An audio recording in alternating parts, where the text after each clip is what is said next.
दोस्तों भारत का एक और पड़ोसी देश जिसे हम भूटान कहते हैं, आज भूटान को कई दिक्कतों का सामना करना पड़ा है और इसके चलते शायद भूटान कभी भारत के साथ शामिल होने के बारे में सोचे। और आज भूटान के जो चीन से लगे हुए बॉर्डर से वहां पर चाइना ने अपनी एक्टिविटीज इतने बड़े स्केल पर शुरू कर दी हैं जिससे भविष्य में भारत और भूटान एक साथ शामिल हो सकते हैं। तो आज के इस वीडियो में हम जानेंगे कि भारत अगर भूटान के साथ मिलना चाहे तो क्या क्या कदम भारत सरकार को उठाने पड़ेंगे, क्या कदम भूटान के अंदर लिए जाएंगे, कौन कौन से फायदे दोनों देशों को हो सकते हैं। और थोड़ा सा इतिहास, जब भारत के कुछ राजनीतिक लोगों के सामने ये ऑफर आया था कि भूटान भारत के साथ शामिल हो जाए, तब उन्होंने इस बात को एक्सेप्ट करने से मना कर दिया था। यदि आपको हमारा काम और रिसर्च पसंद आए तो वीडियो को लाइक और चैनल को सब्सक्राइब जरूर कीजिएगा। तो भारत और भूटान के बीच ऐतिहासिक, सांस्कृतिक, रणनीतिक संबंधों की जो जड़ें हैं वो काफी गहरी हैं। आज की तारीख यानी 9 मार्च 2025 है और दोनों देशों के बीच मित्रता 1949 से दार्जिलिंग संधि से चली आ रही है। 2007 में भारत भूटान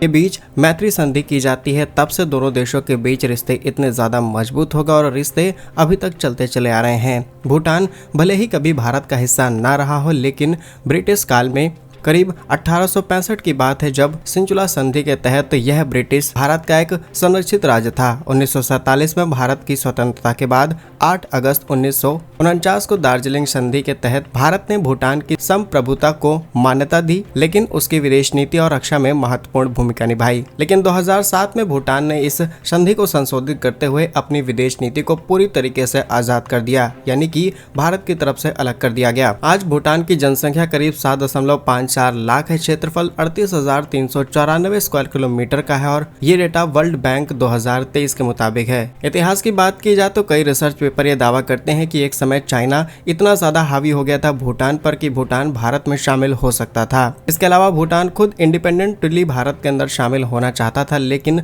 हमारे कुछ नेताओं ने शामिल नहीं किया बिकॉज चाइना हमसे नाराज हो जाता और भारत चीनी भाई भाई की नीति शायद काफी ज्यादा डैमेज हो जाती, इसलिए इस काम को आगे नहीं बढ़ाया गया। और तब से लेकर के आज तक भूटान भारत का पड़ोसी देश है, लेकिन आज भी रिश्ते बहुत अच्छे चल रहे हैं। लेकिन चाइना ने भूटान के बॉर्डर के पास भी अपनी एक्टिविटीज बहुत बड़े स्केल पर शुरू कर दी हैं और भूटान की जिम्मेदारी कहीं ना कहीं भारत पर आएगी। और चाइना जिस तरीके से भारत जैसी बड़ी अर्थव्यवस्था वाले देशों को टारगेट कर सकता है, तो भूटान तो एक छोटा सा देश है, भूटान को आखिर कैसे छोड़ दिया जाए। और आप ये बात मत भूलिए कि भूटान एक ऐसा देश है जहां से भारत का चिकन नेक कॉरिडोर बहुत ही पास पड़ता है, तो चाइना के लिए वो लोकेशन बहुत ही ज्यादा स्ट्रेटेजिक बन जाती है और इसीलिए भारत को चिकन नेक के पास S-400 जैसे एडवांस एयर डिफेंस सिस्टम भी डिप्लॉय करने पड़े हैं। और आप देख पा रहे होंगे कि तिब्बत की बात की जाए, तिब्बत के तमाम लोकेशंस के नाम बदलने से लेकर के लद्दाख के अंदर डिसएंगेजमेंट करने के साथ साथ चाइना के बढ़ते कदम और अरुणाचल प्रदेश के कई लोकेशंस के नाम बदलना, भारत की सीमाओं के पास नया नया डैम बनाना, एक दुनिया के सबसे बड़े डैम को बनाने की अनाउंसमेंट करना, इसी के साथ वहां पर कई गाँव बसाना जहाँ पर लोगों को जबरदस्ती लाया जाना, उन्हें स्पेशल नौकरी दिए जाना, ये सब कुछ एक डायरेक्शन में बहुत कुछ और बहुत बड़े संकेत देता है। और अब आपको वो प्रोसेस बताते हैं कि अगर भारत और भूटान एक होना चाहे तो क्या क्या चीजें की जा सकती हैं। अगर भूटान भारत का 29वां राज्य बनना चाहे तो इसके लिए भूटान के संवैधानिक राजशाही को समाप्त करना होगा और उसे एक लोकतांत्रिक ढांचे में शामिल करना होगा। भारत के संविधान अनुच्छेद 2 और 3 नए क्षेत्रों को शामिल करने की प्रक्रिया प्रदान करता है। भूटान की संसद और भारत की संसद संयुक्त जनमत संग्रह की परमिशन होगी, तब जाकर के हम इसे शामिल कर सकते हैं। संघीय ढांचे की बात की जाए तो भूटान को विशेष राज्य का दर्जा जैसे कि जम्मू कश्मीर को आर्टिकल 370 के तहत दिया जा सकता है, क्योंकि काफी ज्यादा कॉन्फ्लिक्ट शुरू होगा और बाद में हम इसे हटा भी सकते हैं, जिससे उनकी संस्कृति की एक अलग पहचान की जा सके।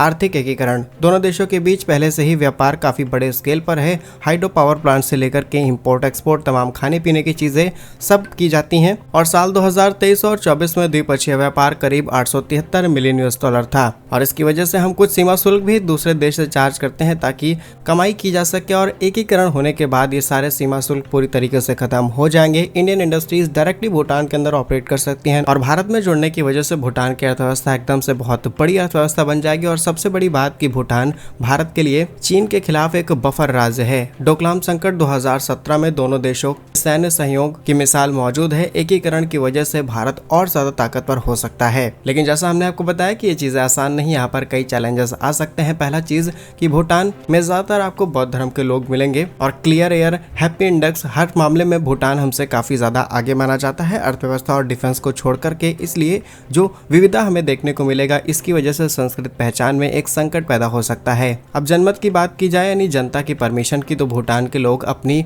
संप्रभुता को महत्व देते हैं। 2008 में लोकतंत्र अपनाने के बाद उनकी स्वतंत्रता की भावना मजबूत हो गई। अब भूटान सीधे सीधे चीन के साथ एक लंबा बॉर्डर शेयर करता है और जैसे ही इस तरीके की कोई खबर चीन को मिलेगी, दोनों देशों के बीच बड़ी झड़प हो सकती है। लेकिन हमें कुछ संकेत देखने को मिले हैं जहां पर भूटान के राजा और उनके बयानों ने नई चर्चा को जन्म दे दिया है। क्या सच में वो भी ऐसा सोचते हैं कि भारत के साथ विलय हो जाना चाहिए? क्योंकि 20 दिसंबर 2024 को भूटान के राजा ने तीसरी बार 20 महीनों के भीतर भारत की यात्रा की और इसे असाधारण बताया जा रहा है। और उन्होंने भारत की यात्रा करने के साथ साथ भारतीय गृह मंत्री अमित शाह ने कोलकाता सिलीगुड़ी कॉरिडोर उत्तर पूर्व के लिए महत्वपूर्ण कड़ी और भूटान बहुत ज्यादा इंपॉर्टेंस देती है, इन सब मुद्दों पर बात किया। बजाय उन सब चीजों के जहां पर हम प्रोजेक्ट डेवलपमेंट की बात करें, नए इंफ्रास्ट्रक्चर, नई इन्वेस्टमेंट की बात करें, इन सभी चीजों से हट करके बात की गई। वहीं चीन का भूटान पर दबाव, इसकी सीमा विवाद नीति भूटान और भारत दोनों के लिए बड़ी चिंता बन सकता है। भूटान और चीन के बीच 1998 और 2012 में सीमा समझौते हुए हैं, लेकिन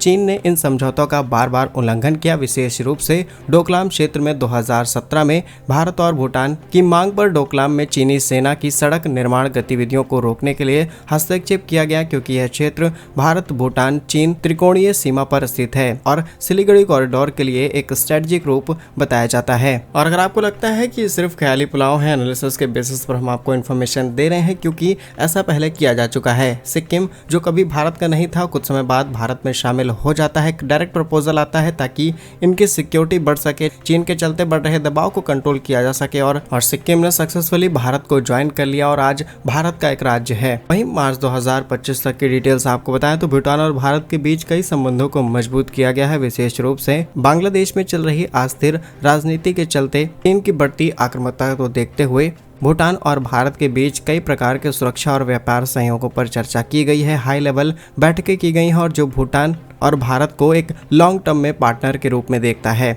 और वहाँ के राजा की भारत के अंदर विजिट इसीलिए इम्पोर्टेंट हो जाती है क्योंकि वो समझते हैं कि जिस तरीके से बांग्लादेश, म्यांमार देशों के अंदर तख्ता पलट किया गया है, कभी भी यहाँ भी सिचुएशन बन सकती है, क्योंकि यहाँ पर बाहरी ताकतें काम करती हैं। बांग्लादेश में अगर अमेरिका और कई पश्चिमी देशों, चीन का हाथ ना होता तो शायद कभी ऐसा ना हो पाता और सक्सेसफुली ये देश जैसे चल रहा था वैसे चलता रहता। लेकिन बाहरी ताकतें जब भी आपके देश के अंदर हावी होंगी, डेफिनेटली देश को काफी ज्यादा आर्थिक नुकसान उठाना पड़ता है और ऐसा कुछ भूटान को ना झेलना पड़े, इसीलिए वो भारत के साथ पार्टनरशिप बना रहे हैं। बाकी एक बार हम फिर आपको कहना चाहेंगे कि ये डेटा और फैक्ट के बेसिस पर एनालिसिस हमने आपको बताया, ऐसा कुछ प्लान किया जाएगा तो डेफिनेटली गवर्नमेंट ऑफ इंडिया इस चीज की जानकारी सबके सामने रखेगी। क्या कुछ कहना है आपका इस पर हमें कमेंट्स में जरूर बताइए। भारत कैसे ही वीडियोस पाने के लिए वीडियो को लाइक, चैनल को सब्सक्राइब जरूर कीजिए। वंदे मातरम, भारत माता की जय।